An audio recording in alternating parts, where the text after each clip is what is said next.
우리 이렇게 했으면 좋겠습니다. 당신은 남은 자입니다. 하나님이 마지막 시대에 저와 여러분을 남은 자로 부른 줄 믿습니다. 그래서 이 시대가 어떤 시대인가, 여기에 대한 통찰이 회복이 될 줄 믿습니다. 그래서 우리가 시대에 구분하게 되고 또 시대를 보면서 우리 미션들을 정확하게 찾고 인도받을 수 있겠죠. 그래서 오늘 말씀 제목은요, 시대의 통찰인데, 우리 지난주부터 우리 계속 말씀을 이어보고 있는데요, 시대를 분별하라 주님께서 말씀하시죠. 천지는 너희가 분간하면서도 시대를 왜 분별하지 못하냐.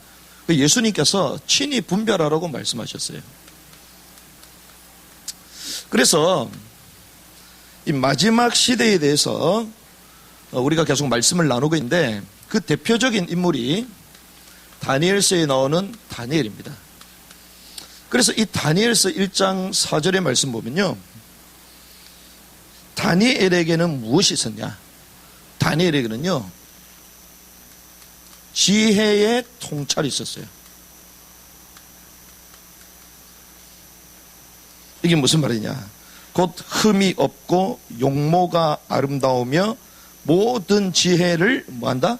통찰하며, 지혜를 통찰하며, 지식에 통달하며 학문에 익숙하여 왕궁에 설만한 소년을 데려오게 하였고 그들에게 갈대아 사람의 학문과 언어를 가르치게 하였다. 모든 지혜를 통찰한다. 우리가 지식도 있어야 되겠고 지혜도 있어야 되지만 이 지혜를 통찰할 수 있는 힘이 있어야 돼요. 그래서 저와 여러분들이요, 이 예배를 통해서 지혜를 통찰하는 힘을 얻는 시간 되길 바랍니다. 그래서 우리가 이 통찰, 이걸 영어로 하면요, 뭐 한마디로 인사이트 이렇게 말하거든요. 인사이트가 있어야 된다. 이 인사이트는요, 말 그대로 사이트, 이거 보는 거잖아요. 보는 거고, 인은 뭡니까? 안을 본다는 거죠. 그래서 여러분들이요, 안을 볼 수 있어야 돼. 안을. 그러니까 안을 못 보면요, 계속 속아. 그렇죠? 사기를 잘 당하는 사람의 특징, 안을 못 봐. 안을 못 봐. 사람 관계를 잘 못하는 사람, 상대방의 안을 못 봐요. 안을 보는 은혜길 바랍니다. 지혜의 깊은 것을 보았다는 거예요. 이게 통찰이고, 통찰. 그래서 지금요, 이 마지막 우리가 시대가 막 혼란스러운데 그 시대 안에 있는 의미들을 찾아낼 수 있어야 돼요. 그러니까 어떻게 돌아가는지를 알 수 있어요. 그래서 이 안을 깨트려 보았던 이 다니엘은 결국 어땠습니까? 사자굴 속에 들어갔는데도 죽지 않았잖아요. 어떤 의미에서는 죽음을 보지 않았잖아요. 바벨론의 포로로 끌려갔음에도 불구하고 그 왕조의 국정의 일을 다 담당하게 됐잖아요. 그런데 이 정도가 아니었습니다. 국정을 돌보는 것은요, 다니엘에게는 기본이었어요. 기본. 그래서 여러분에게 맡겨준 그 일은 기본적으로 할 수 있는 은혜이길 바랍니다. 이게 기본적으로 다 끝내야 돼요. 끝내야 돼. 많은 사람들이 자기에게 처해 있는 일 때문에 막 바둥바둥 거리잖아요. 그거는 기본이야, 기본. 이걸 넘어서야 돼. 넘어서야 돼. 그 어느 정도 넘어섰습니까? 이 시대가 어떤 시대인가? 역사, 마지막 시대 제국의 역사는 어떻게 될 것인가? 이게 다니엘이 봤다는 거죠. 저와 여러분들에게 이러한 통찰력이 회복되는 시간 되길 바랍니다. 그래서 이 마지막 시대를요, 넉넉하게 이길 수 있는 거예요. 정확하게 분별하고 넉넉하게 이기려면 뭐가 있어야 된다? 통찰력이 있어야 된다. 그래서 시대의 제국의 미래까지 알고 저와 여러분들이 그 내용을 가지고 지금 말씀을 나누는 거죠. 지난주에 말씀을 나눴던 또 한 인물이 있습니다. 에녹이 나오죠. 에녹. 특별히 창세기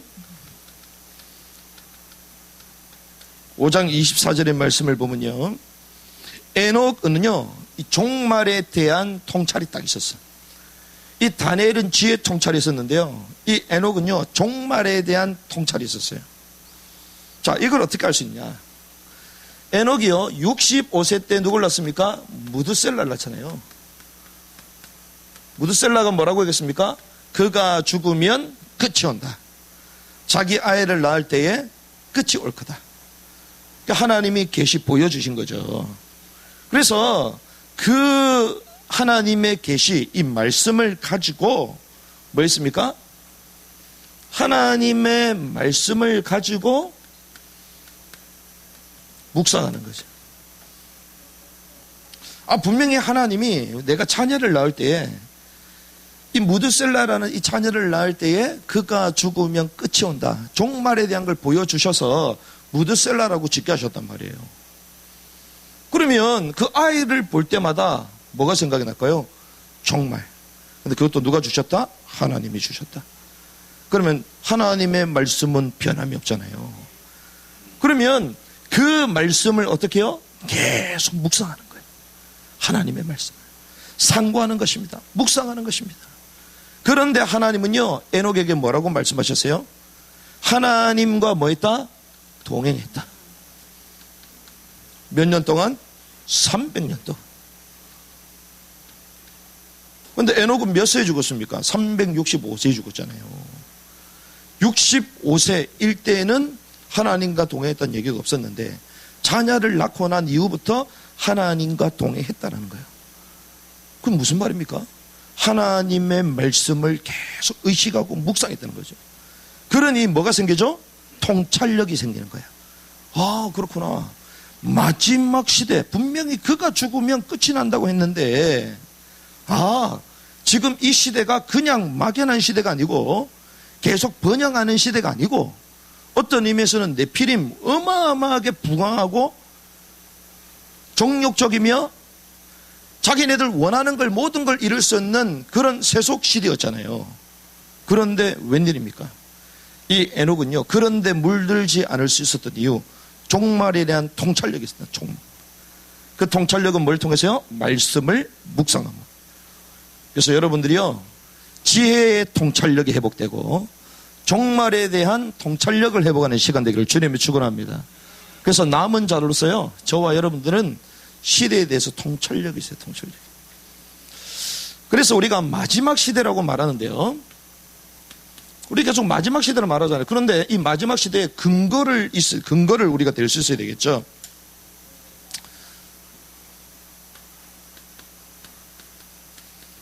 종말의 현상이 있습니다. 이 현상은 단순히 나타나는 현상뿐만 아니라 성경에서 말한 것 그대로 현상으로 나타나요. 그래서 우리가 알다시피 절대적인 시간표가 있죠. 천국 복음이 모든 민족의 증언에 그제야 끝이 올 거다. 그래서 주님이 땅 끝까지 증인이 되라고 말씀하셨죠. 특별히 여호수아 프로젝트, 미국에 가장 이 선교에 대해서 디테일하게 연구하는 기관이 있습니다. 거기 보면 한 2만 4천여 종족이다. 전 세계는 이렇게 말하는데 여기에 지금 복음을 듣지 못한 종족은 500여 종족이 되지 않는다. 주로 이렇게 본단 말이죠. 그런데 이 성경을 번역하는 성경 번역 그룹이 있습니다. 그런데 이 성경을 번역하는 이 그룹이요, 전 세계에, 그러니까 모든 종족의 언어로 성경이 번역되는 완성되는 시기를 2025년으로 봐요. 2025년. 지금까지는 성경이 각 언어마다 번역이 안 됐단 말이에요. 그런데 2025년으로 일단 목표는 잡았어, 목표. 그런데 이게 5년이 더 갈지 몇 년이 될지 모르겠지만 일단은 그렇게 잡았어요. 2025년, 5년. 유대인들이 보는, 유대인의 관점에서 보는 이 성경이 있거든요. 전 세계 세계 국어로 되어 있습니다. 그런데 우리나라에도 지금 번역이 됐어. 이제 번역 중이야. 그래서 내년에 나와요. 내년에. 그러니까 우리는 성경을요 계속 우리 관점에서 보잖아요. 그래서 우물 이러면 우리는 뭔가 이렇게 우리 뭐라 그럽니까? 뭐라 그러죠? 양동이라 그럽니까? 바켓이라 그럽니까? 이걸 확 던지잖아요. 던져가지고 막 끌어올린다고 생각하잖아요. 근데 구약의 우물은 그게 아니에요. 계단 타고 내려가는 거예요. 내려가서 떠가지고 올라오는 거예요. 그러니까 수가성 여인이 예수님한테 물 주기 위해서 내려가 올라온 거야. 그렇죠? 단순히 던진 게 아니라니까요. 그래서 우리는 늘 우리 관점에서 본단 말이에요. 근데 이 구약의 이 모든 배경은요, 다 이스라엘 유대인들이잖아요. 이 신약을 대부분 쓴 사람들도 전부 다 유대인이야. 이방인은 거의 없어요. 그렇잖아요. 다 유대인들이야, 유대인들. 바울이 이방인입니까? 유대인입니까? 유대인. 그러니까 유대인의 관점이 전부 다 써진 거예요. 그런데 우리는 성경을 보면요, 다 우리 관점에서. 그러다 보니 구약에 나와 있는 뭐 이스라엘 뭐 이런 거를 어떻게 생각하냐? 교회라고 생각해요. 교회. 왜? 교회사의 역사를 자세히 보면요, 유대인들이 전 세계로 흩어지고 나라를 잃어버렸잖아요. 그래서 역사학자들은요, 유대인이 이제는 사라졌구나, 지구상에 없어졌구나. 그래서 성경에 나오는 이 이스라엘이라는 이 용어, 이 구약에 나오는 회복의, 이스라엘의 회복에 대한 모든 용어들은 사실은 교회가 대체한 거다, 교회가. 그래서 영적 이스라엘 교회를 말하는 거다. 그래서 교회 입장에서 전부 다 풀었다니까요, 교회 입장에서. 근데 나중에 웬일입니까? 이스라엘이 진짜 건국되잖아. 진짜 이스라엘이 회복되잖아요. 성경에 그런 내용이 다 있거든요. 그러니 그때부터 헷갈리기 시작하는, 그때부터. 성경을 번역 지금 쭉 하고 있는데 유대인의 번역까지도 지금 나오고 있어요. 거의 지금 끝을 향해 가고 있는 거죠. 그래서 주님이 모든 민족에게 복음을 증거해 끝이 온다 말씀하셨는데, 우리가 말하는 선교사를 통해서 말하는 구두로 말하는 복음, 전하는, 전파하는 거 있잖아요. 그리고 이거 말고도 미디어를 통해서 또 전파하는 것들 있잖아요. 미디어를 통해서. 또한 마지막 성경, 이 성경 번역하는 것도 2025년이면 끝이 나.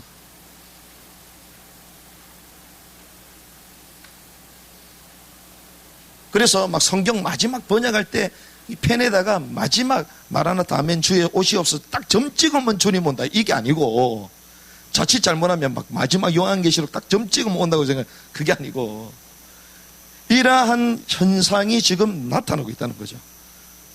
우리 삶하고 멀지 않다는 거죠. 그런데 성경은요, 종말 현상 가운데 절대 필수 요소, 이게 이스라엘 회복을 말합니다. 이스라엘 회복, 특별히 1948년도에 이스라엘이 실제로 건국되거든요. 그런데 이걸 누가 얘기하냐? 우리가 그렇게 존경하는 바울이 그렇게 얘기해요. 로마서 9장에서 11장의 말씀을 보면 복음은 처음 누구에게부터가 시작되냐? 유대인에서부터 시작된다. 그리고 나서 이 복음이 이제는 어디로 가냐? 이방인에게 간다. 이방인으로 복음이 가는 거예요. 그래서 이방인의 충만한 수를 채우면서 마지막에 유대인에게로 다시 돌아온다. 순서를 말합니다. 순서. 그런데 더 구체적으로 로마서 1장 16절의 말씀을 보면요, 구속사의 순서를 바울이 정확하게 해요. 구속사의 순서. 이 구속사의 순서가 뭐냐?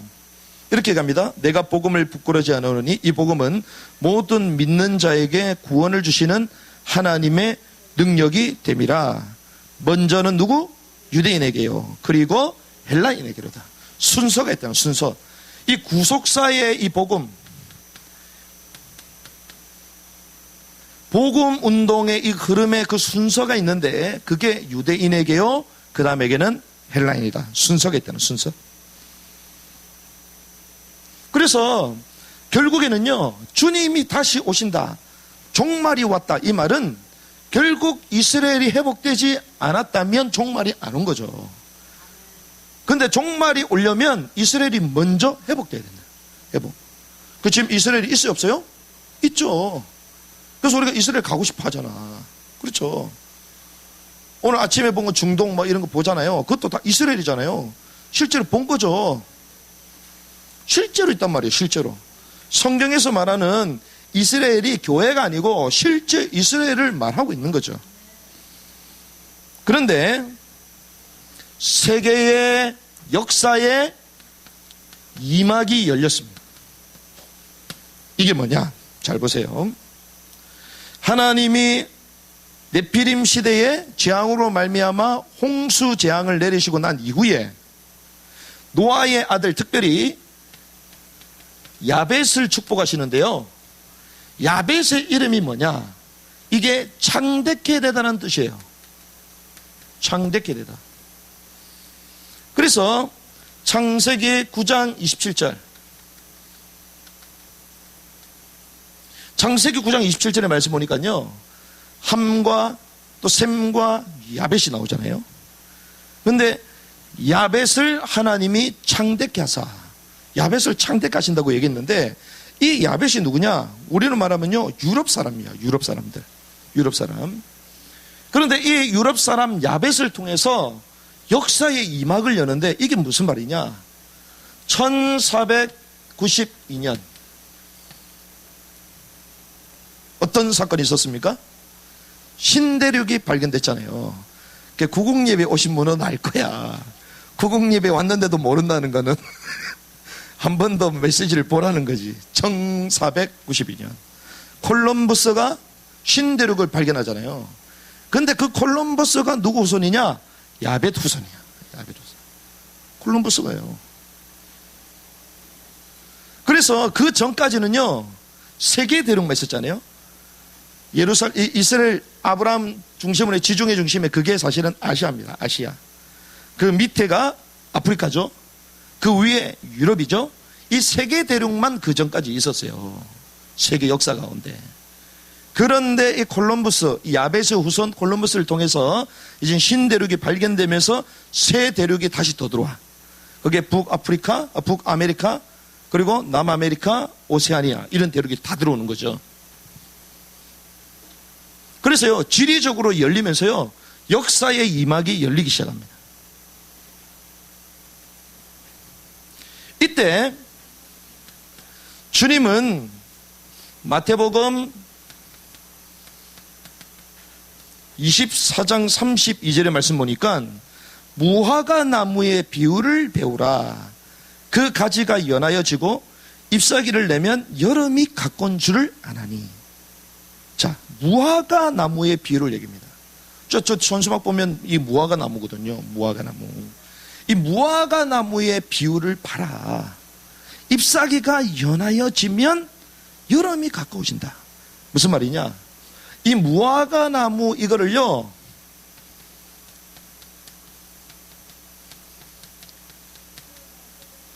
무화과 나무는 무엇을 상징하냐? 유대인을 말합니다. 유대인. 근데 잎사귀가 연하여진다. 이 말은 유대인의 회심을 말해요. 유대인의 회심. 근데 유대인들이요, 누가 죽였어요? 예수님을 죽였잖아요.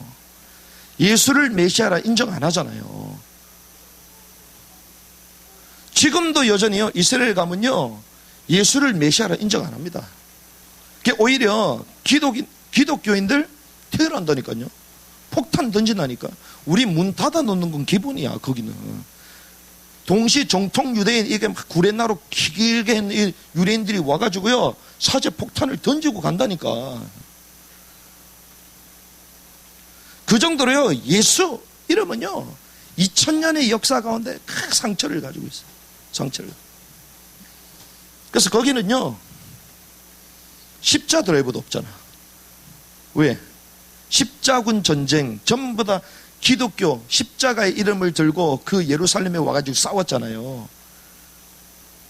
그러니 거기에 대한 상처. 히틀러, 아까 제가 책 소개했잖아요. 히틀러가요, 마틴 루터의 글을 인용해가지고 유대인들을 600만 죽여버리잖아요. 루터의 글을 인용합니다. 루터의 글. 루터가 반유대주의자거든요. 왜? 유대인들에게 복음을 전하는데 너무 복음을 안 들으니까 나중에는요, 유대인들을 죽여도 되나 보다. 저거는 예수를 죽인 자들이다. 이 땅에 절대로 변하지 않는 사악한 무리들이다. 이러면서 그냥 죽여버린다니까. 그 이론을 루터가 딱 받아들여요. 그래서 우리가 루터 이러면 대단하게 생각하잖아요. 종교개혁을 이뤘던 사람, 대단한 사람이에요. 하나님 쓰신 사람이에요. 하지만 그게 다가 아니라, 자기 인생 말년에는요, 유대인에 대한 잘못된 견해로 말미암아 그런 신학들을 뿌리내리게 만들어서 결국 500년 이후에 히틀러는 괴물을 낳는 거야. 그러니 기독교 십자가 이러면요, 치를 뜨는 거예요. 유대인들은. 그런 유대인들이 예수를 믿겠어요? 안 믿지. 그런데요, 무화과 나무의 비율을 보고 그 가지가 연해 잎사귀를 내면 여름이 가까운지로 올라. 웬일입니까? 유대인들 가운데서요, 예수를 그리스도로 고백하는 유대인들이 계속 생기고 있어.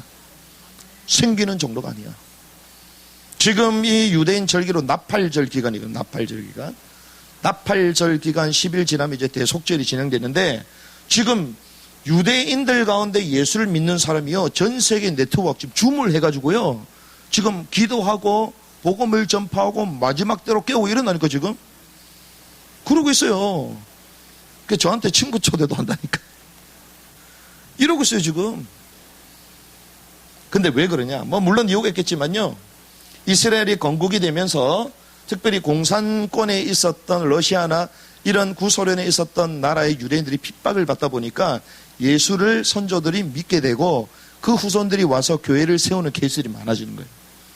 그러니 이 1948년도 나라를 회복하고 난 이후에 지금도 본국으로 돌아가는 얄리야 운동이 전 세계적으로 일어나고 있습니다. 그래서 이디오피아에서도 오고 인도에서도 오고 그 다음에 막 동유럽에서도 오고 막 다시 오는 거예요. 유대인들이 회복되는 거야. 그 나중에 봤더니 그게 지파들이야. 지파마다 다 흩어졌어. 그 나중에는 어디까지? 중국까지. 중국의 카이펑이라는 지역까지 왔어. 그래서 우리가 카이펑까지 가서 유대인들 만나고 왔잖아요. 근데 얼굴은 중국 사람이야. 왜? 몇백 년 동안 그래 살았으니 한족가 다 됐죠. 그런데 DNA를 조사하니까 유대인이야, 유대인. 근데 이 사람들이요, 나라가 회복되고 주님 성경에서 돌아오라고 말했잖아요. 그러니까 돌아오는 거야. 근데 돈이 없잖아요. 그러니 지금 전 세계 크리스천들이 이들을 돕는 거죠. 그래서 한국에서도요, 이 이스라엘 축복하면 하나님 축복한다 말하잖아요. 이스라엘 사역을 전무자가 하는 교회들이 축복을 받아. 신기하죠. 그 대표적인 교회가 사랑의 교회. 초창기 때 이스라엘 사역을 엄청 했어요, 거기가. 그리고 우리가 아는 온누리교회, 이스라엘 사역 전문적인 기관도 있잖아요, 거기는. 지구촌교회, 이런 그룹들이요, 다 이스라엘 사역하는 교회들이요. 그러니까 지금은 뭐 다른 그룹들이 다 막 힘있게 하는데, 그래서요, 한 전세기를 띄우려면요, 유대인들을 다 서류까지 만들어가지고, 짐까지 실어가지고, 전세기 띄워가지고 딱 이스라엘로 보내주잖아요. 그럼 얼마 드냐? 3억 들어. 3억이면 얼마 안 되죠. 할렐루야. 여러분들 가운데 이러한 사역하는 은혜가 길 주님 축원합니다. 한 사람 3억 딱 내면 끝나는 거야. 그럼 유대인들 회복해서 그 나라로 딱 보내주는 거지. 말씀 성취의 현장에 우리가 동참하는 거지. 실제로 이런 일들이 막 벌어지고 있는 거예요. 그러니 이 사람들이 마음이 열리기 시작하는 거야. 와, 기독교인들, 역사적으로는 우리가 상처를 가지고 있었지만 이렇게 아름다운 공동체가 있구나. 그러면서 공식적으로는요, 러시아에서 온, 그러니까 구소련에서 온 유대인들이 세운 지하교회만 200개가 넘습니다. 200개가 넘어요. 그러니까 메시아닉주가요, 제가 2, 3년 전에 확인한 바로만 3만 명이에요. 3만 명. 엄청난 거지. 막 계속 나오고 있어요. 그래서 지금도 우리가 이 영상을 계속 우리가 경외의 날들 이렇게 해서 온라인으로 우리가 10일 동안 같이 흐름을 타자 제가 광고를 해놨는데, 거기에 영상들이 하나 올라오는데 거기 유대인 설교자, 어제 저녁에 보니까 유대인 설교자가 나왔어. 또 우리가 지금 소통하는 시대가 됐어요. 종말 현상 중에 하나, 성경에 기록됐는데 그대로 지금 성취되고 있다는 거죠.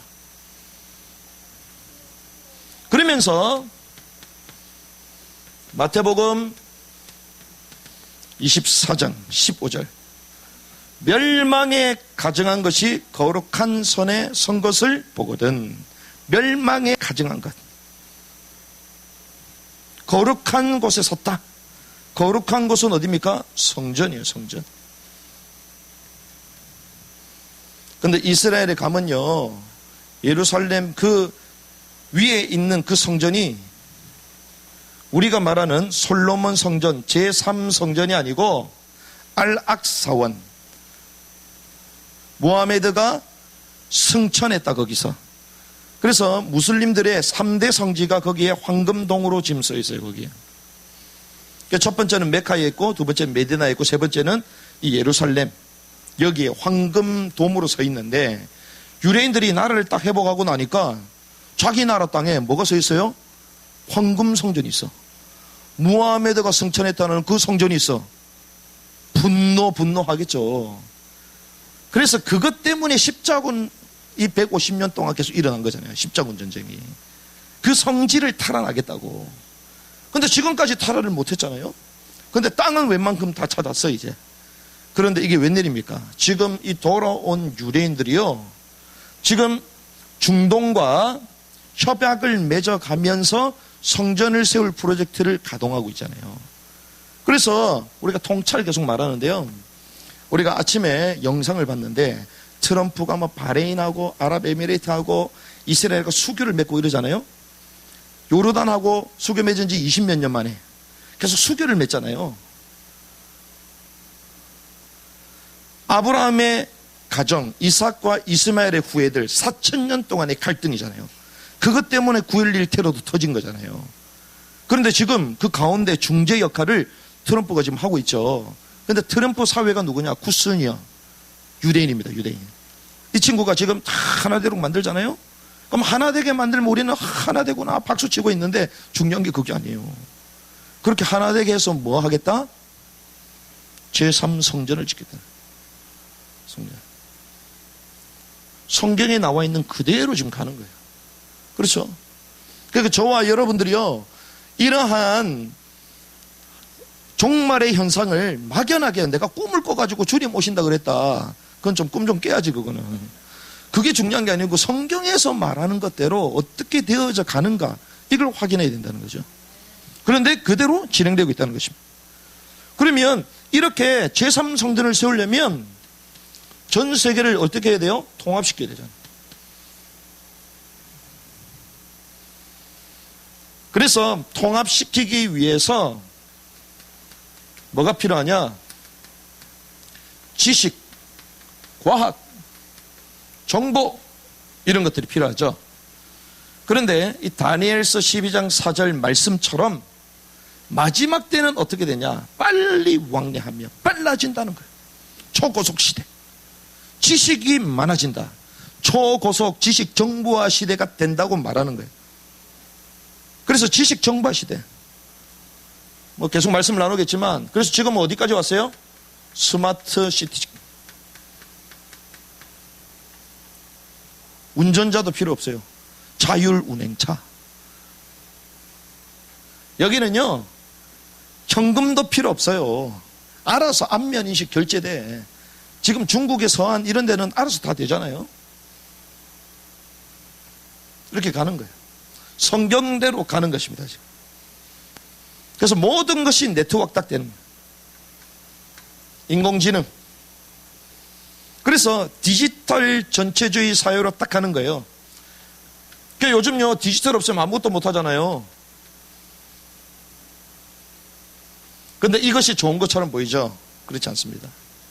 어마어마한 개인의 편의와 자유를 주는 것처럼 보여도 결국은 우리를 통제하는 수단으로 가게 돼 있어요, 이건. 성경에 그렇게 말합니다. 누구의 손에 이 내용들이 들어가냐? 여기도 결정이 다 되겠죠. 이게 양날의 칼이거든요. 근데 성경은 이렇게 간다라고 말하고 있어요. 그래서 지금 이런 것들을 가장 급변하고 가장 급속도로 추진하는 데가 어디입니까? 중국이에요, 중국. 중국은 공산당이잖아요. 왜 그렇게 할까요? 통제 수단으로 하는 거지. 이렇게 가는 거죠. 종말 현상. 그래서 여러분들이요, 마지막 시대 이럴 때 막연하게 마지막 시대도 그게 아니고 성경에 나와 있는 것과 지금 시대에 돌아가는 상황들을 매칭하면서 합리적으로 추론이 아니고 근거를 댈 수 있어야 돼요. 그렇죠? 이게 종말의 현상입니다. 그러면 우리가 단순히 종말 현상 보기 위해서 온 게 아니잖아요. 진짜 중요한 게 뭐냐? 이 지식의 문명, 이것이 가능한 것은요, 결국 지식의 문명으로 가능한 거잖아요. 그런데 이 지식 문명은 결국 국가 권력과 연결됩니다.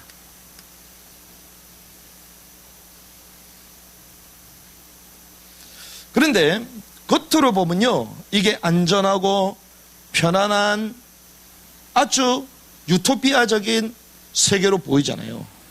그런데 이걸 보면서요, 우리는 그게 아니고 사실상 우리 개개인들을 종속시키구나, 종속시키는 삶이라는 이 사실을 볼 수 있어야 되는, 게 뭐가 필요하다? 인사이트가 필요하다는 거예요. 이게 통찰력이에요. 통찰력. 겉으로 보이는 게 다가 아니고 그 뒤에 다른 게 있다는 거예요. 이걸 볼 수 있는 눈이 열려져야 되는, 열려지는 은혜가 있길 바랍니다. 저는요, 오늘 아침에 산에 갔다가 쭉 내려오는데 사람들 올라가는, 산에 다 올라가는데요, 마스크를 다 쓰고 올라가. 마스크를 쓰면 헤헤거리면서 마스크를 쓰고 올라가.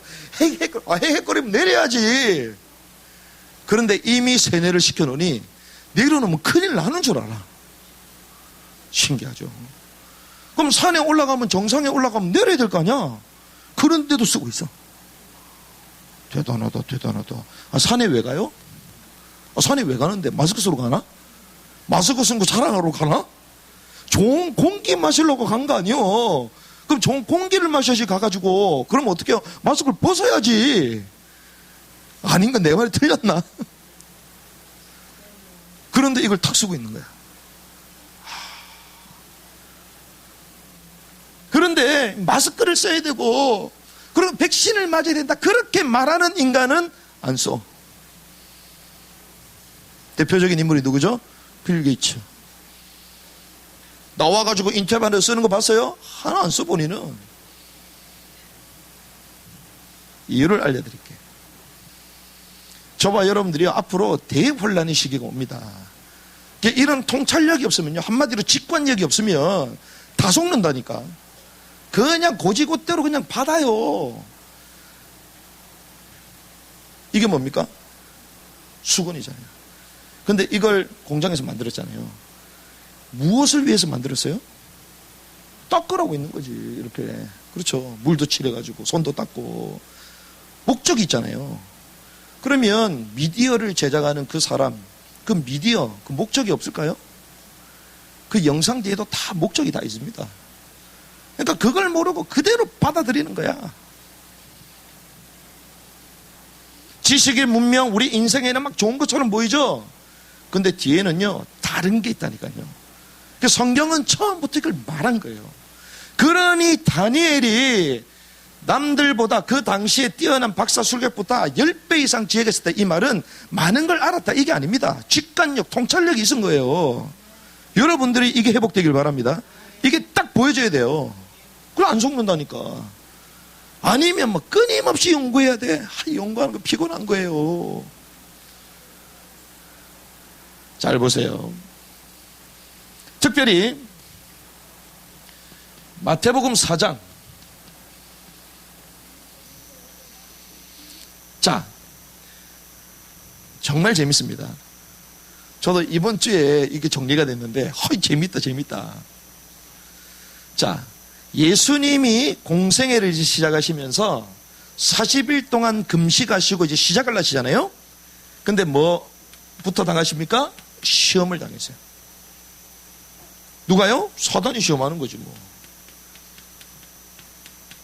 근데 사단이 시험하는데 구체적으로 뭐 가지고 시험하냐? 문명과 제국의 권력을 가지고 시험합니다. 갑자기 사단이 나타나고 메롱하고 이렇게 시험하는 게 아니라니까. 세 가지 권력을 가지고요, 문명의 국가 권력의 중요한 내용을 가지고 딱 공격이 들어가요. 첫 번째가 뭡니까? 40일 동안 금식하고 줄이신 예수님께 빵과 비슷한 돌멩이를 갖고 가지고 빵으로 만들어 먹으라 그러잖아요. 중동에는요 그게 많거든요. 중동의 광야 가면요, 돌이 우리처럼 회색이 아닙니다. 황색이야, 황색. 잘 구워진 노릇노릇 그 빵. 갑자기 빵과 커피가 생각나네. 먹는 거잖아요, 먹는 거. 자, 빵. 먹는 겁니다. 이거 가지고 첫 번째 시험하죠.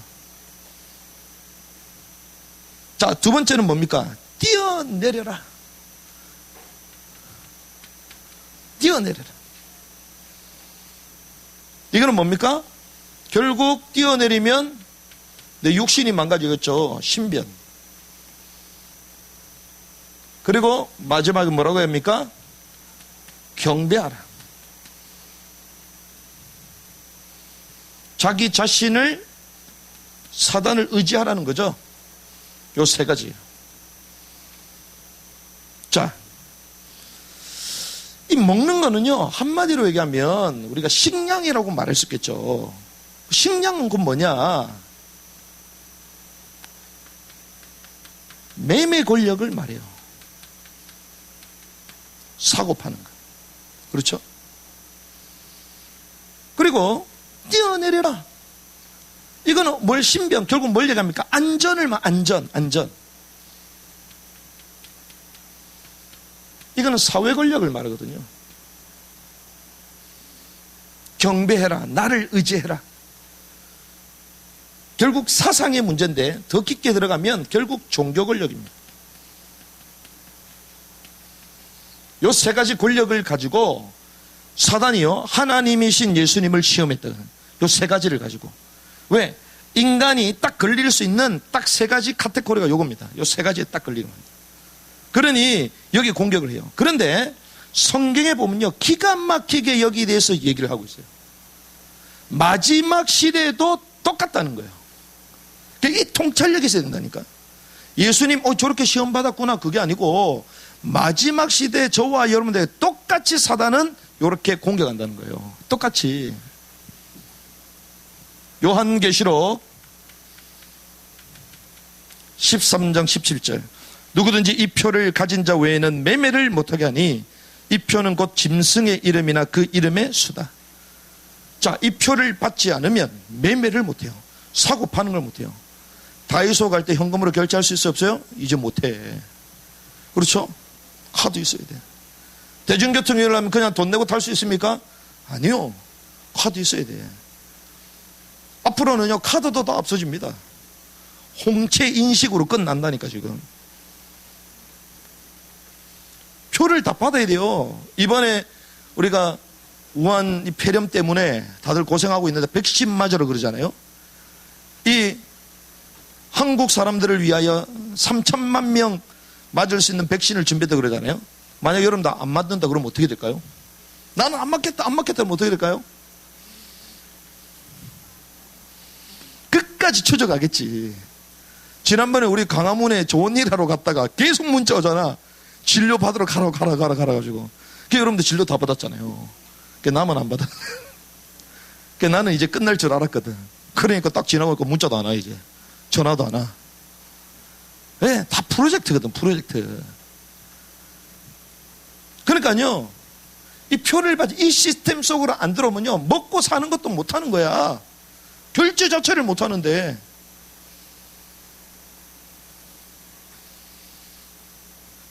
데살로니가 전서 5장 3절. 마지막 때는요, 그들이 평안하다, 안전하다 할 그때에 임신한 여자에게 해산의 고통이 이른 것 같이 멸망이 갑자기 그들에게 이르느니. 평안하다, 안전하다. 평안하다, 안전하다. 자, 평안과 안전, 안보, 보건, 평안해요. 전 세계가 그렇습니까? 그렇지 않죠. 그런데 그 시스템을 딱 완성시켜 놓으면 평안한 거지. 그래서 여러분들이 백신 전부 다 맞아야 되는 거야. 쉽게 얘기하면. 지금 공수처 들어보셨습니까? 경찰이 군인 역할을 하잖아요. 공산주의 국가에만 있는 통제하는 거야. 왜? 여러분들의 안전을 위해서 이렇게 말한다고. 안전을 위해서. 빅데이터 확인을 전부 다 해야 돼. 여러분들 안전을 위해서. 전부 다 우리를 위해서 하면서 결국 권력을 딱 쥐는 거예요.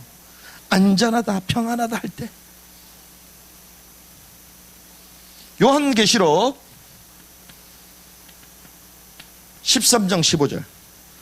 그가 권세를 받아 그 짐승의 우상에게 생기를 주어 그 짐승의 우상으로 말하게 하고 또 짐승의 우상에게 경배하지 아니한 자는 몇이든지 다 죽이게 하니라. 결국에는 여기에 굴복하도록 딱 만드는 거예요. 종교 권력. 그런데 이 세 개를 가지고요, 사실상 뭘 원하고 있냐?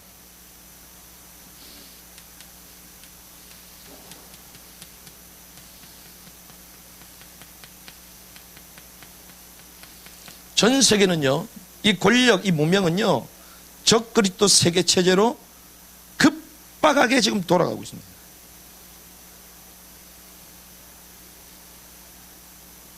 제가 노골적으로 말씀드릴까요? 전 세계를 장악하고 있는 WTO. 매매 권력이잖아요.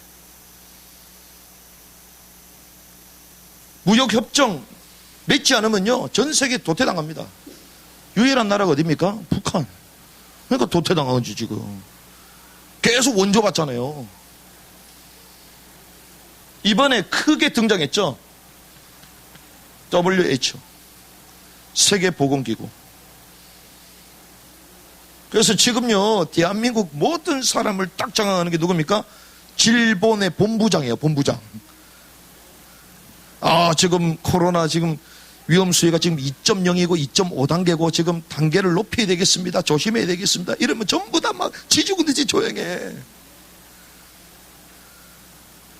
확진자가 많이 나왔습니다.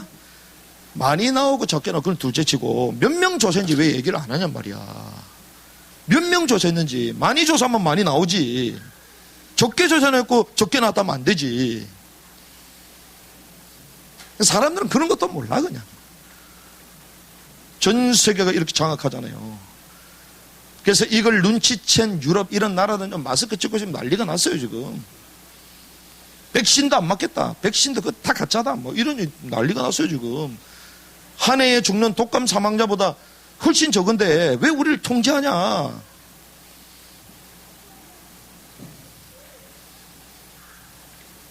WCC. 그래서 뭐합니까? 종교 차별금지법 만드는 거예요. 왜? 니네만 오직이라고 말하지 말아라. 왜 계속 오직 말하냐. 그래서 전 세계 어마어마한 권력기관들이에요. 이게 전부 다. 이 세계를 가지고요, 세상을 막 끌고 가는 거예요. 매매 권력을 끌고 가고 우리의 안전, 사회 권력을 막 끌고 가고 종교 권력, 결국 통합주의로 딱 가는 거예요. 그래서 요 세계를 통합한 거대한 정부를 지금 만드는 작업을 하잖아요. 그 전단대가 뭐냐? 그게 UN이요. 그렇죠? 그게 뭡니까? 유럽연합, EU요, EU. EU의 수장, UN의 수장들이 전부 다 동성애자들이잖아요. 젠더 이데올로기. 그 이론으로 무장된 사람들이 여기 딱 들어오니까 국가들마다 법과 제도를 만들어가면서 세계를 무규범의 세계로 만들어가는 거예요. 그러니 가장 문제되는 기관이 어디입니까? 교회잖아요. 그러니까 교회를 치고 들어오는 거지. G20. 근데 이게 단순한 얘기가 아닙니다. 결국 이걸로요, 신세계 질서, New World Order, 이렇게 만들어가는 거죠. 그래서 어떤 사람은 음모론이다. 그럼 사단도 음모론이냐?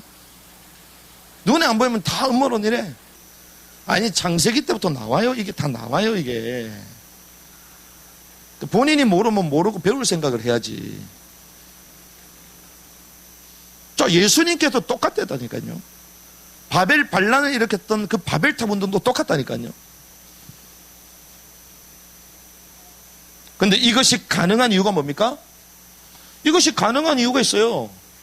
이 가능한 이유가요, 결국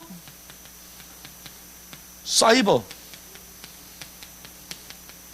수의 시스템, 이걸 가지고 전 세계를 딱 하나로 만들잖아요. 그래서 오늘도요, 저는 딱 5시 되면 우리 노회 모임이 있거든요. 우리 시차례 모임이 있는데 시차례 모임 가야 돼. 어디로? 제 방으로. 왜 제 방으로 가냐? 줌을 통해서 다 하기로 했거든. 이번에 총회도 줌을 통해서 해. 안 가도 돼. 근데 그게 가능한 이유? 사이버 수 시스템을 가지고 다 엮어가는 거예요.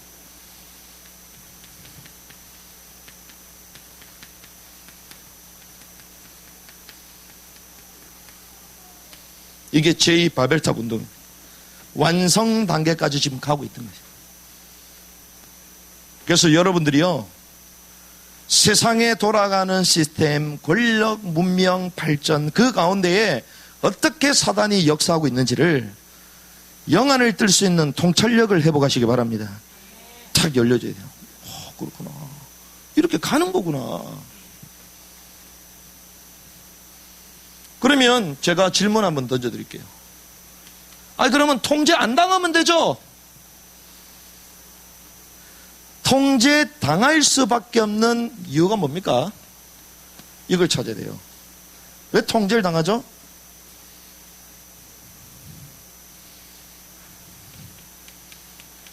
디모데후서 3장 1절의 소절 이렇게 갑니다. 너는 이것을 알라. 말세에 고통하는 때가 이르러. 자, 말세 종말이죠. 요 때에 대해서 말씀하시는 거예요. 자, 말세에 고통하는 때가 이르니 사람들이 누굴 사랑한다?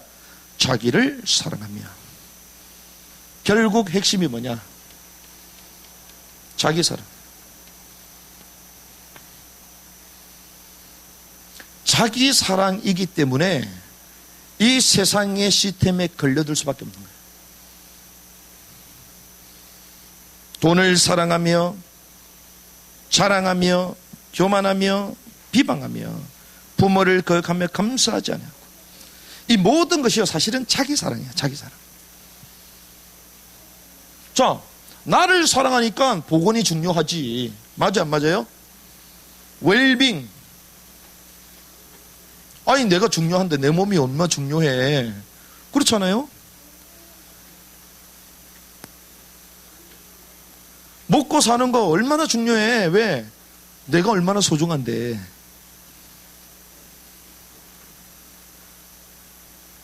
성경에는요, 처음부터 정확하게 끝까지 다 똑같은 일괄적으로 얘기하고 있습니다. 이렇게 되니 어떻게 됩니까? 이번 주에 우리 말씀 나눴잖아요. 세상을 살리라고 하나님이 저와 여러분들을 파수꾼으로 부르셨는데, 파수꾼이 아니라 뭐가 돼 있다? 포로가 된. 아브라함이 어렵다고 이 사라를요 아비멜렉에게 보내잖아요.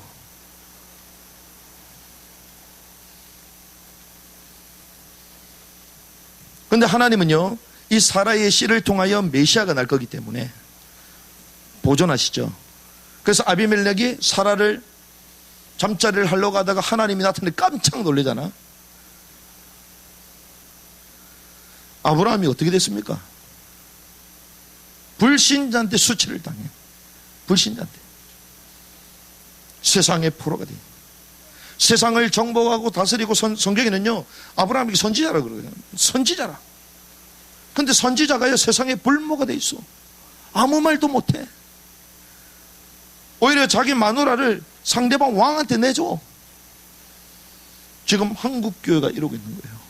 왜? 자기를 너무 사랑하거든. 우리 교회 건물이 너무 소중하거든. 우리 성도 하나하나가 너무 소중하거든. 왜? 나한테 돈이 되니까. 왜? 돈이 안 되면요 나가도 축복해서 보내야 돼. 근데 나가는데 왜 비난을 합니까? 나한테 손해가 된다는 거거든. 그럼 성도를 어떻게 봤다? 답이 나오잖아요. 그러니까 나한테 피해가 안 되니까 가만히 있는 거야. 자기 사랑하니까요 다 통제. 그래서 저와 여러분들은요 이러한 시대를 정확하게 꿰뚫어보고 그 이유도 알고 대안도 있어야 될 줄 믿습니다. 그래서 우리는 이런 결론을 내릴 수 있습니다.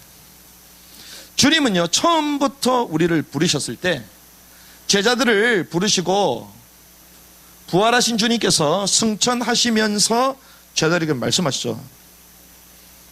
마태복음 28장 18절에서 20절 지상 대명령을 주셨습니다. 너희는 가서 모든 족속을 뭘 삼아라? 제자를 삼아라. 자, 주님은요, 신자로 세례를 주고 교회를 세우고 가르쳐 지키게 하라 막 이런 얘기를 쭉 하시는 것처럼 보이지만 결국에는 뭘 삼아라? 제자를 삼아라.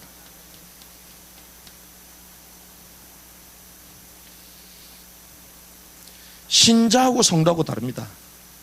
제자하고 다 달라요. 주님이요, 신자를 세우고 성도를 만들어라고 얘기한 적이 한 번도 없습니다. 무슨 말이냐? 원어를 자세히 보면요, 제자를 삼아 요 한 단어만 본동사로 나와요. 본동사. 다른 거는요, 전부 다 분사동사로 옵니다. 분사 형태로 다 나와요. 그럼 본질이 뭐다? 제자를 삼으라. 하나님은 저와 여러분들 제자로 일어나기를 원하십니다.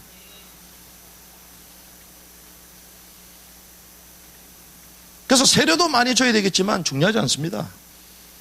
제자로 삼으라. 제자.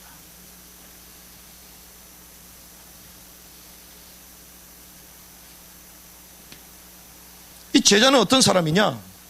성경에 보면요, 바울은 뭐라고 얘기합니까? 선한 싸움을 싸우라. 선한 싸움. 그리고 이기는 자가 되라. 이기는 자. 요한계시록에 보면요, 이기는 자가. 이겨야 되는데 우린 뭐라고 합니까? 이미 이겼다 이러잖아요. 그거 이긴 게 아니요. 아, 우린 이겼다, 이미 끝났다. 끝난 게 아니요. 구원에 대해서만 믿음으로 값없이 주시는 것이기 때문에 확신이 있을 뿐이지,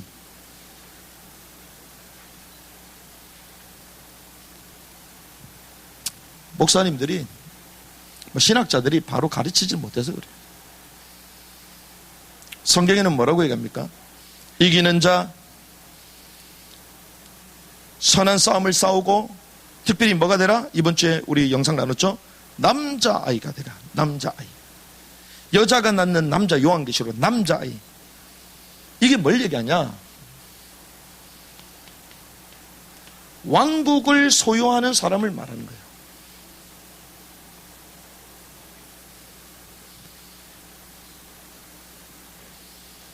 우리가 천국 말하잖아요. 구원과 천국은 같은 게 아닙니다. 그러니까 착각하거든요. 한마디로 천국은요, 천년 왕국을 말하는 거고, 그 천년 왕국 이후에 천년 동안 왕노릇하고 난 이후에 새 하늘과 새 땅, 영원한 천국으로 가거든요. 그러면 이 천년 왕국에 우리가 들어가냐 들어가지 못하냐, 쉽게 얘기하면 천년 왕국에 들어가는데 어떤 신분으로 들어가냐, 이건 다른 얘기야. 우리 막 헷갈리기 시작하는데 구원 못 받았다, 이게 아닙니다. 구원 받으면 우리가 바로 막 천국에서 우리가 왕노릇, 성경에 그렇게 말한 적이 없어요. 그러면 바울이요, 대충 살다가 죽지 그냥.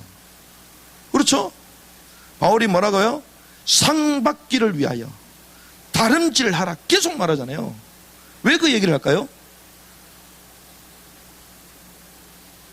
천년 왕국에는요, 우리 행위대로 다, 우리의 행위, 어떤 이 땅에 있으면서 복음과 구원받은 하나님의 백성이 어떤 행위를 했는가에 따라 왕의 신분으로 가느냐, 아니면 이를 갈면서 있을 거냐, 성경이 다 나옵니다. 그런데 우리는 그걸 갖고 계속 다른 쪽으로 해석을 해왔는데, 제가 그걸 하나씩 풀어드릴 거예요. 그러니 우리가요, 그냥 구원받았으니까 끝났다, 천국 간다, 무조건 우리는 하나님의 왕이 됐다, 막 이러니까 대충 살잖아요. 성경을 몰라도 한참 모르는 거지.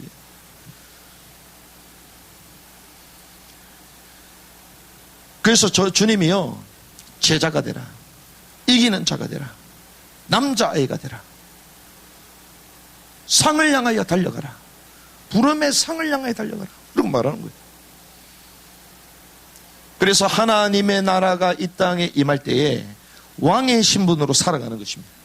이게 남은 자들이에요. 남은 자들.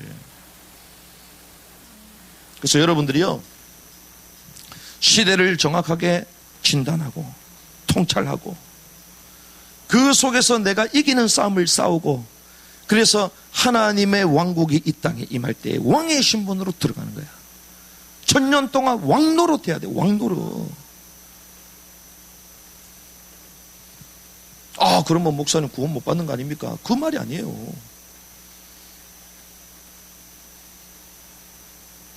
그래서 우리가요, 너무나도 잘못된 신학과 이론 가운데 지금까지 어떤 의미에서 뼛속까지 뿌리 내려 있어.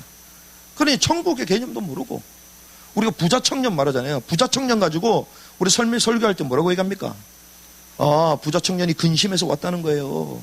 그래서 예수님이요, 네 가진 것을 다 이웃에게 나눠주고 와서 와라. 막 근심하면서 갔잖아요. 그게 구원을 못 받았다 그러잖아요. 그럼 반대로, 그럼 여러분은 부자 청년처럼 율법 잘 지켰습니까? 구원 받았다며 여러분들. 부자 청년은요, 어려서부터 율법을 지켰다고 말하고 있어요. 흠이 없을 정도로 하나님을 경외했다고 얘기합니다. 그런데 주님이요, 그 부자 청년을 향하여 그를 보고 사랑하사, 미워한 게 아니요, 뭘 얘기합니까? 이미 구원 받은 자라는 거예요. 그런데 앞으로 천국의 왕의 신분으로 들어가려면 이 땅에 있으면서 내 모든 걸 소유를 팔아 어려운 자에 나눠주라는 거예요. 그거는 다른 얘기입니다. 다른 얘기. 그러면 이 선한 부자 청년도요, 하나님께 칭찬도 받고 와서 근심하면서 갔는데, 그럼 우리는 구원 못 받다 그래. 그럼 우리는 율법도 안 지켰지. 다른 사람한테 소유도 안 팔았지. 그럼 구원 받아서 안 받았어? 큰일 났다, 큰일 났다, 큰일 났다. 그러니까 우리가 성경을 제대로 봐야 돼요. 원어도 보고 앞뒤 좌우도 보고.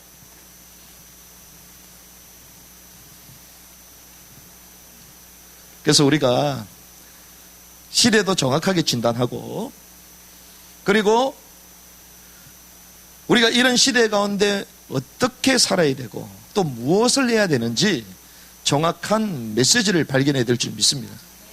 그래서요, 죽고 나면요 끝이 아니에요. 주님 심판하실 때 그리스도의 심판대 앞에 전부 다 서게 되잖아요. 그리고 요한계시록 보면 백보자가 심판이 나옵니다. 백보자 심판. 백보자 심판은요 전부 다 불신자들이 다 받아. 그리스도 심판 때는요 우리가 다 받아요. 거기에 행위대로 하나님이요 상 주신다니까. 구원, 그래 탈락되고 구원 못 받는다 그게 아니라니까. 이미 구원 받은 자라니까. 깨닫는 은혜가 있을지어다. 이게 이해가 돼야 돼. 이해가. 그 막 이를 갈면서 징계를 당하고 마지막에 새 하늘 새 땅 영원한 천국 그때는 들어가겠지. 근데 그 전에 일을 팍팍 하는 거야. 징계를 당해. 그게 히브리서 내용이에요. 히브리서. 그래서 저와 여러분은요 왕국을 소유하는 왕의 신분으로 하나님이 우리를 살게 하실 것입니다. 그래서 이 땅에 살면서요 뭐 해야 된다? 제자의 삶을 살아야 되는 거예요. 나를 사랑하는 게 아니라. 그럼 제자의 삶은 무엇입니까? 성경 말하죠. 마태복음 16장 24절 자기를 부인하고 자기 십자가를 지는 것이다.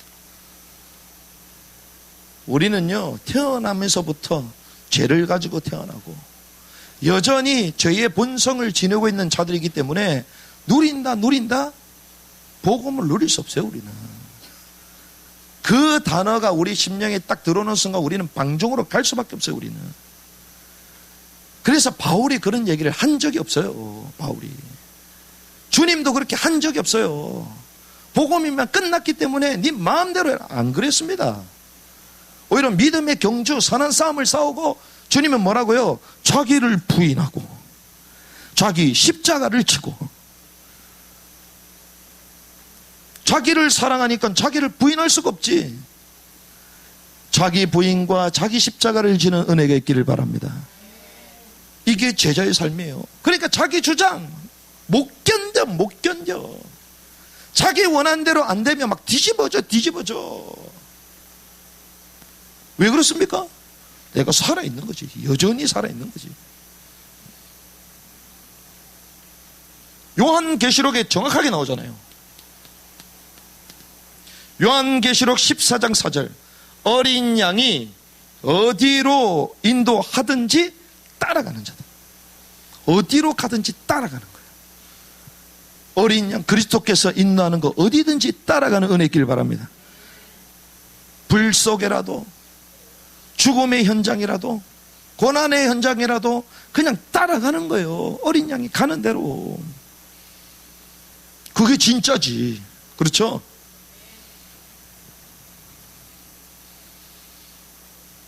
아까 이 부자 청년 얘기했잖아요. 적극적인 선을 행해야 됩니다. 그래서 바울이요, 적극적으로 막 선을 행해. 적극적으로 사역에 힘씁니다. 적극적으로. 이런 은혜가 있기를 바랍니다. 복음과 그 은혜가 들어오면요, 하나님을 사랑하기 때문에 구원받기 위해서 하는 게 아닙니다. 이미 구원의 축복이 믿음으로 말미암아 우리에게 임했기 때문에 이제는 영원한 천년왕국의 왕의 신분으로 들어가기 위하여 다름질하고 내 자신을 채찍질하고 그 이기는 자가 되려고 하나님의 말씀 가운데 동행하는 것입니다. 하나님의 말씀을 따라가는 것입니다. 이게 바울의 삶이었어요. 그러려면 마지막 한 가지가 필요합니다. 뭐가 필요하냐? 베드로전서 4장 7절. 베드로가 이렇게 갑니다. 마지막 때, 밤 때 똑같이 얘기해요. 베드로가. 같이 한번 읽어볼까요? 마지막이니까. 베드로전서 4장 7절. 베드로전서 4장 7절. 같이 한번 읽습니다. 시작. 만물의 마지막이 가까이 왔으니 그러므로 너희는 정신을 차리고 근신하여 기도하라. 아멘. 자, 마지막 때 뭐 해야 된다고요? 정신 차려야 돼. 정신 차려야 돼. 마지막 때 정신 차리는 은혜길 바랍니다. 그래서 오늘 아침에 저도 정신을 차리고 산에 올라갔잖아. 거의 1년 만에 올라간 것 같아. 지난번에 작년에 우리가 사역 열심히 하고 이러다가 허리도 나가고 금요 철회하다고 이런다고 그래가지고 못 갔는데, 안 되겠다. 정신 차려야 되겠다. 근데 요즘요, 가장 히트치는 프로그램이 하나가 있는데, 일반 우리가 정규 방송보다 인기가 더 많은 프로가 있어요. 그 유튜브에 있거든요. 이름하여 가짜 사나이. 들어보셨습니까? 가짜 사나이. 엄청 재밌어 보면. 가짜 사나이요, UDT, 특공대, 이런 출신들의 사람들이요, 훈련을 시키고 이러는데, 이번에 시즌2, 그러니까 두 번째 이번에 가짜 시즌2 시작하는데요. 우리가 잘 아는 김병지 선수, 이런 사람들도 저기 인터뷰하고 이번에 참석하겠다. 그리고 줄리엔 강입니까? 이런 친구도 오고. 그 외에 뛰어난 유명한 유튜버들도 오고요. 하는 거예요. 그러면서 하는 얘기가 딱 한 가지가 있어. 왜 그렇게 힘든 훈련에 와가지고, 그러니까 어느 정도 얘기하냐면요. UDT 훈련 받으면요. 죄송합니다. 똥도 쌀 수 있다는 거야. 똥도. 너무 힘드니까요. 하다 보면 그냥 오물이 다 내려오는 거야. 그러니까 이런 것들이 영상에 바로 노출이 돼. 그런데도 하겠냐? 하겠다는 거야. 왜? 정신 좀 차려야 되겠더라. 정신 좀 차려야 돼. 인터뷰에서는 다 그래. 정신을. 이야, 전 그걸 보면서요. 교회보다 낫다. 이야, 세상 사람들도 지금 정신 차리겠다고 이러는데 저와 여러분도 영적으로 깨어나야 될 줄 믿습니다. 만물의 마지막이 다가왔어요. 마지막이. 그래서요, 이 마지막 때는요, 뭐 해야 된다? 정신을 차려야 된다. 정신을 잘 깨어서 뭐 해야 된다? 기도해야 된다. 그래서 기도가 왜 안 됩니까? 정신부터 차려야 돼. 그렇죠? 내가 왜 기도가 안 될까요? 정신을 못 차려서 그런 거야. 정신을 차리고 기도할 수 있는 상태를 만들고, 그러면 그때부터 기도가 되는 거예요. 그렇죠? 그래서 여러분들이요, 시대를 정확하게 진단하고 그 시대에 답을 줄 수 있는 통찰력을 회복하시기 바랍니다.